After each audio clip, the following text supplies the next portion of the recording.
Hi, నేను మీ భార్గవి.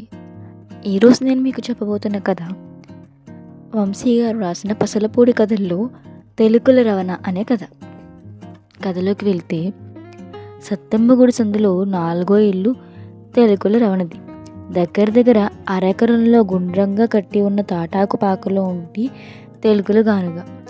రవణ మహాలక్ష్మి అనే పేరు పెట్టుకున్న ఆ ఎద్దు చాలా ఆరోగ్యంతో కళ్ళగంతలతో హాయిగా తిరుగుతుంది గానుగ చుట్టూ.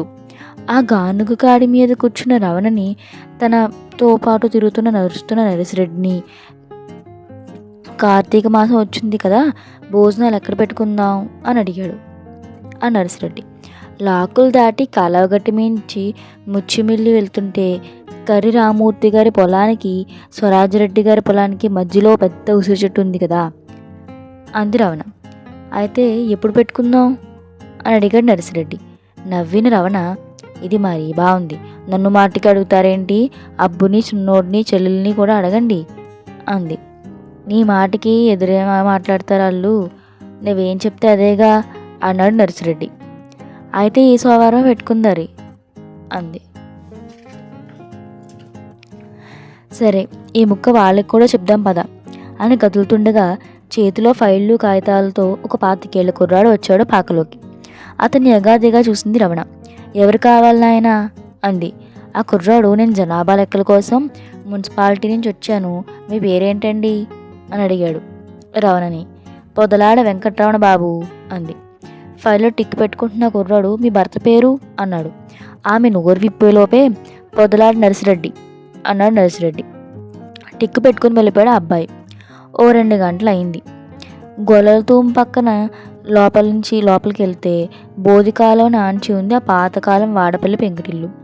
ఇంటి బయట గౌరారెడ్డి భార్య సూర్యకాంతం, లచ్చారెడ్డి అతని భార్య విజయలక్ష్మి, ఇంకా వాళ్ళ పిల్లల మధ్యలో కూర్చుని ఉన్నారు నరసిరెడ్డి, ఈ రవణ. రవణ అంటే అమ్మాయి. అయితే ఈ సోమవారమే ఖాయం చేసుకుందామంటావా భోజనాలు అని అడిగాడు నరసిరెడ్డి. అలాగే అన్నారంతా. వాళ్ళ మధ్యలోకి వచ్చిన జనాభా లెక్కల కుర్రోడు ఇంట్లో అందరి పేర్లు కనుక్కుని, ఈ ఇంటి యజమాని పేరేంటండి అన్నాడు. నల్లమిల్లి నరసిరెడ్డి అని చెప్పాడు గౌరారెడ్డి. టిక్ పెట్టుకున్నాడు ఆ అబ్బాయి. భార్య పేరు అన్నాడు. నల్లమిల్లి వెంకట్రమణ అని చెప్పారు. గబుక్కుని తలెత్తిన అబ్బాయి, ఇదేటండి, ఇందాక సత్తెమ్మ గుడి సందులో ఉన్న తెలుగులు గానుగ దగ్గర కలిసినప్పుడు వీళ్ళ ఇళ్ల పేర్లు వేరే చెప్పారు, ఇప్పుడేంటి మారుస్తున్నారు, అసలు అక్కడోసారి నమోదయ్యాక మళ్ళీ ఇక్కడేంటి, నాకు అర్థం కావడం లేదు అన్నాడు. అతని దగ్గరికి వచ్చిన లచ్చారెడ్డి, చాలా ఏళ్ళ నుంచి ఆ పేర్లు ఇలాగే వస్తున్నాయి, నీ దగ్గర రిజిస్టర్లో చూసుకో అలాగే ఉన్నాయో లేదో అన్నాడు. చూసిన అబ్బాయి, ఉన్నాయండి అన్నాడు. ఇంకేం మాట్లాడకుండా టిక్కులు పెట్టి నిలుపు అన్నాడు గౌరారెడ్డి. నరసిరెడ్డి, గౌరారెడ్డి, లచ్చారెడ్డి ముగ్గురు అన్నదమ్ములు.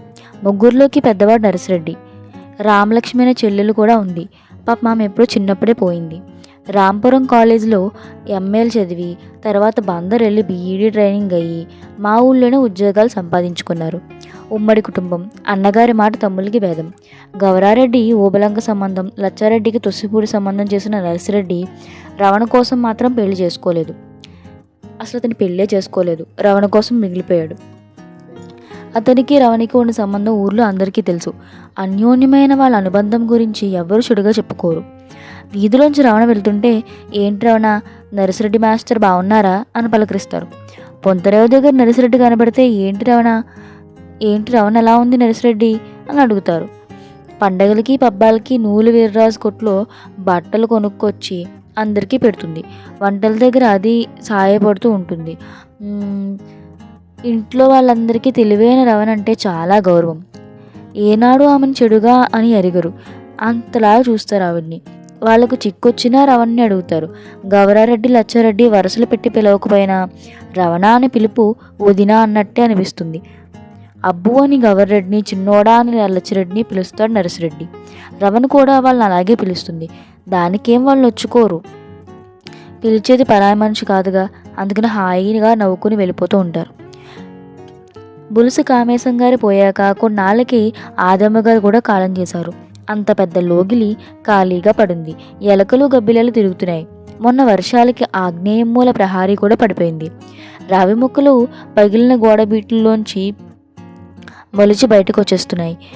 ఒక్కో రోజు గరికిపాటి చిట్టిగారింటి గారికి పని మీద వచ్చిన నరసారెడ్డి కన్ను కామేశం గారి ఇంటి మీద పడింది. ఈ ఇంట్లో కాన్వెంట్ పెడితేనో అనిపించింది. గౌరారెడ్డికి లచ్చారెడ్డికి చెప్పాడు.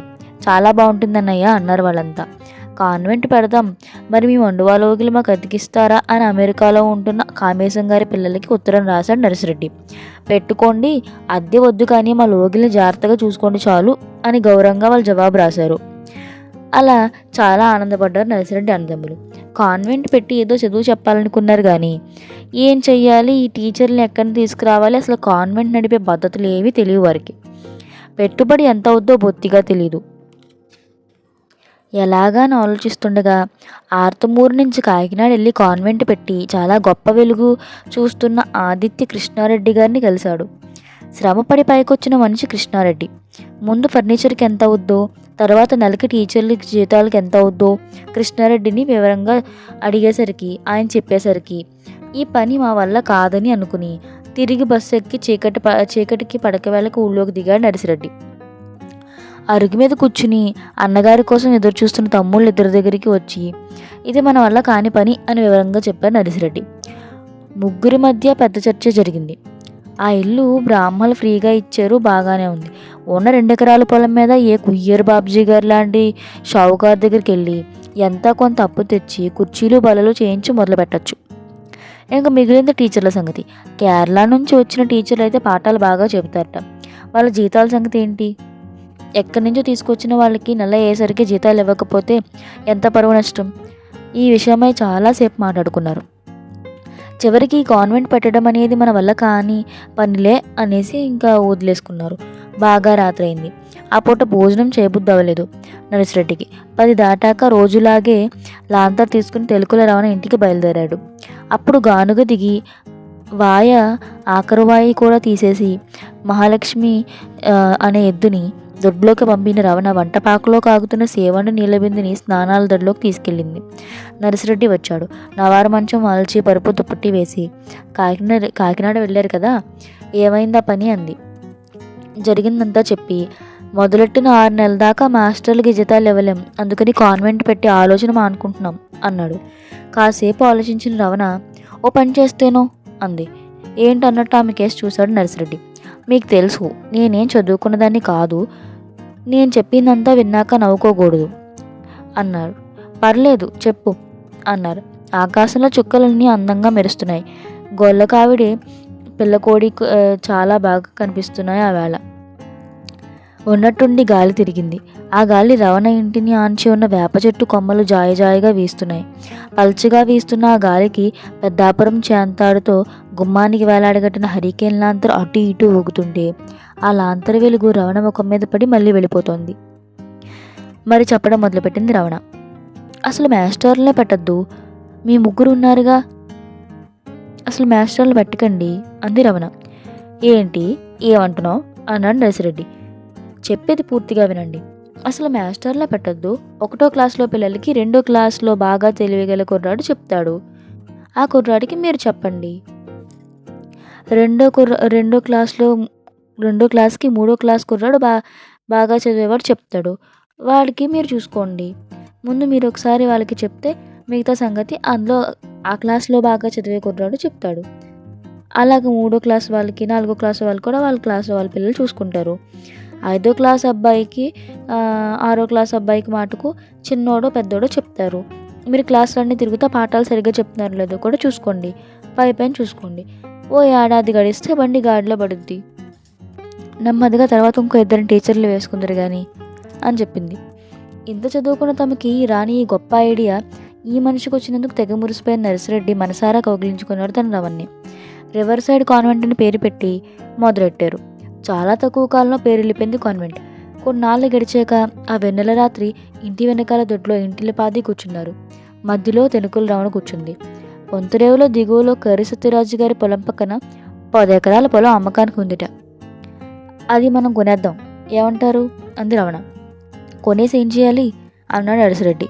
స్కూల్ అక్కడ కడదాం అంది రవణ. స్కూల్ అంత దూరంలో ఎందుకు కట్టాలి ఎదురడిగాడు నరసిరెడ్డి.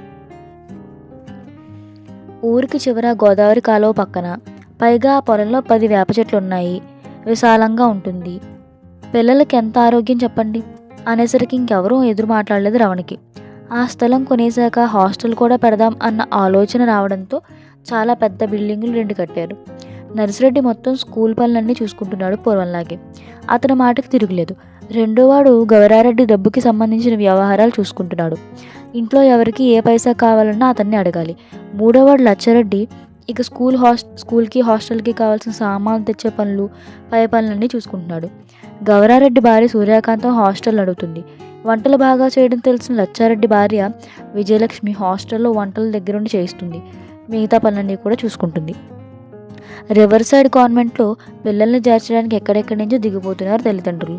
మరి కొన్నాళ్ళు గడిచాక తమ ఉమ్మడి కుటుంబం కోసం కాన్వెంట్ బిల్డింగ్కి కాస్త దూరంగా పెద్ద మండువా లోగిలి కట్టించాడు నర్సిరెడ్డి. తమ్ముళ్ళు మరదళ్ళు కలిసి రమణ కోసం ప్రత్యేకమైన గది ఏర్పాటు చేసి ఒకరోజు ఆమెను లాక్కొచ్చి పందిరిపట్టి మంచం మీద కూర్చోబెట్టారు. చెంగుని గంతేసి దిగిపోయిన రమణ, మారాణిలాగా ఈ గదిలో నేను కూర్చుంటే నా గానిగెవరు తిప్పుతారు? అవతల మా మహాలక్ష్మి ఏమైపోద్ది? ఆయన నాకింత వైభోగం ఎందుకు చెప్పండి? మా నరసిరెడ్డి గారు సుఖంగా ఉన్నంతకాలం నాకు రాజభోగమే కదా అని పరిగెట్టింది సత్యమ్మగుడి సందులో ఉన్న